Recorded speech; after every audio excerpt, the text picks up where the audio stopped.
So, So if you missed that, the story was that Billy Garrison had apparently been part of a gang, like the leader of a gang, and was heterosexual identified in Seattle. yeah. And there was tension between the gang and the community, and as part of one of the many urban ministries that were in place at the time, sought to create some kind of dialogue between different warring groups.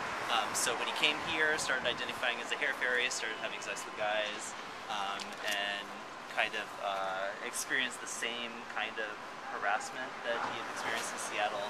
It was a new way to talk about bridging barriers between different groups of people. And then how that ties into the old Rosa is, I don't know if you remember, but last week in the movie and in some other stuff, they talk about how the old Rosa Hotel was where all the queens lived, so the drag queens, but also the trans women, even though they probably didn't have the language necessarily to talk about it when they first started doing that. And they lived in community, and they would share resources, and 8 women would live in one hotel room, and they would pool all of their money together to support each other. And so now I want to open it up for how is it? Yeah. So this is about so now a lot of the people who are living in the Tenderloin are obviously queer, but a lot of them are also transgender, transsexual, particularly women.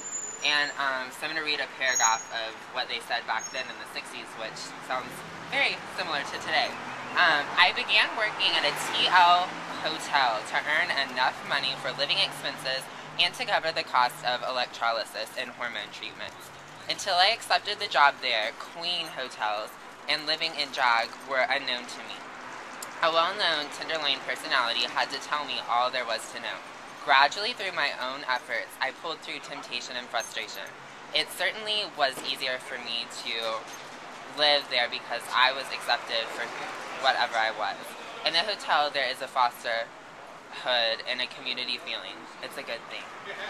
So, how do we have systems of support like that today, and what are community sort of things that are in place like that today?